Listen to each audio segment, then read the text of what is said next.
Joined by Daniel Cormier, who's fighting at UFC 178 on September 27th in Las Vegas for that UFC light heavyweight belt. Main event.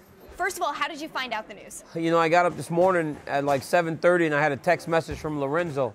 Anytime you have a text from Lorenzo or Dana, you know it's like big news, something's going on. So I called him back. He said, give him a call. I called him back and he offered me this fight. What was the first thing that went through your mind? I was trying to kind of play it cool, you know. You don't want to be too like excited. I had my whole knee thing and everything. So I was like, you know what, I'm going to talk to my coaches. I've been doing a lot of TV. I haven't really been training. So I was like, I'm going to talk to my coaches and see what they say. But then when I look at the calendar and I see 9.5 weeks from the fight, it's really no reason to not take the fight. How is the knee? It's good. What was happening was I thought my entire knee was jacked, but I've got some issues with the ACL that I've had for years. The LCO is something new. I tweaked it and before the Dan Henderson fight and in the Dan Henderson fight.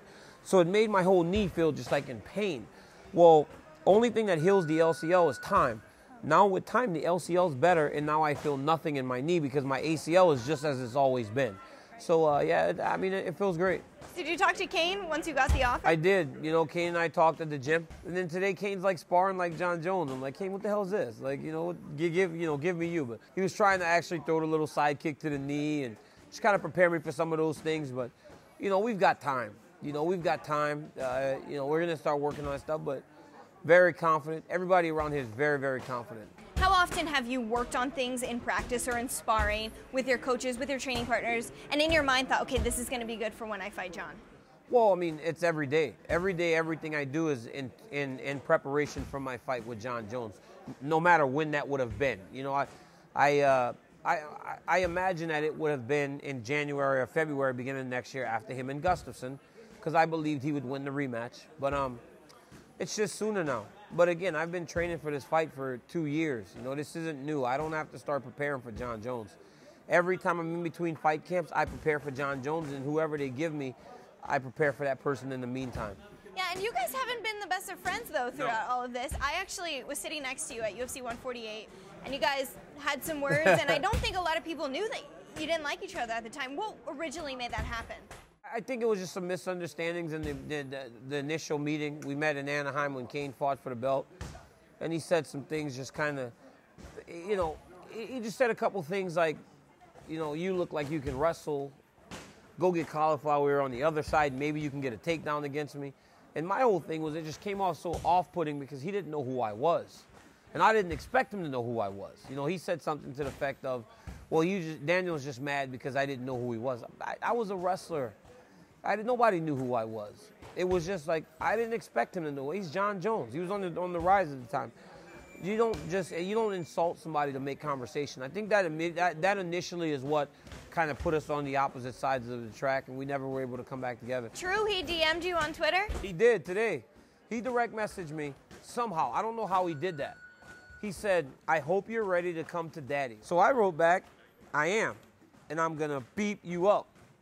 And I pressed send, and it said, it can't be sent because the guy doesn't follow you, or you guys don't follow each other. So I'm like, well, I don't follow Jon Jones. Never to my recollection that I followed him. Maybe, I don't know. I don't think so, though. Yeah. And I'm like, well, how did he do that?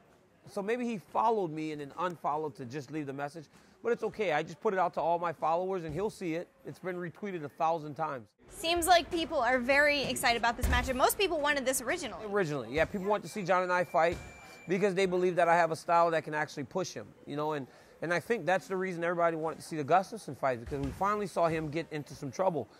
Well, I can guarantee you on September 27th, he'll be in trouble, and he'll be in trouble a lot of times. So we saw his fighting spirit in the Gustafsson fight. I respect him for that. But September 27th, I'm going to win. Toughest fight of his career? Easily. Toughest fight of my career, toughest fight of his career.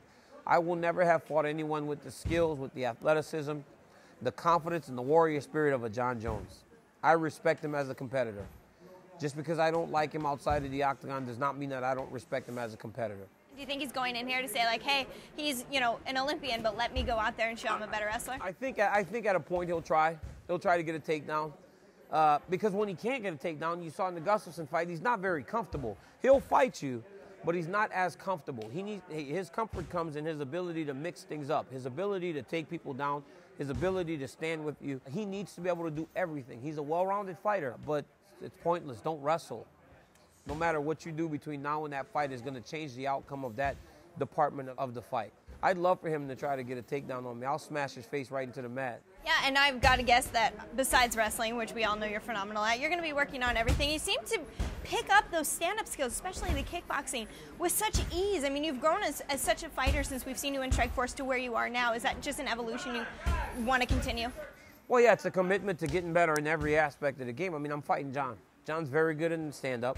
He's very good in jiu-jitsu. He's very good in wrestling. So the only thing we don't know where he is off of his back, but he's well-rounded. I have to be well-rounded. What are your expectations when you think about the fight? Obviously, it just got announced, so not a lot of time to sink in yet, but when you think about how this fight's going to go down September 27th, what goes through your mind? You know, I haven't lost. I don't have the intention to ever lose. I've said time and time again, you know, I hope to go undefeated my entire career. In order to do that, I have to beat Jon Jones. I believe in that with every part of me, that this is a fight that I can win. This is a fight I expect to win. I know that on Sunday morning, we'll be bringing the belt back to San Jose. We'll have 2 in AK. It's just a matter of time. I mean, I've worked very, very hard for this. And not just here. I've done my entire life. You know, from 15 years old when people are at the lake riding Sea-Doos. I was running in the hot sun in Louisiana, wrestling in the World Championships for cadets. Going wrestling 100 matches a summer. Competitive. You know, I've just done things competitively my entire life to get to where I am now. MGM Grand Garden Arena, September 27th. Me and Jon Jones, UFC 178. I can't wait. Best of luck. So looking forward to it. Thanks for taking time out of this very busy day to talk to us. Thank you.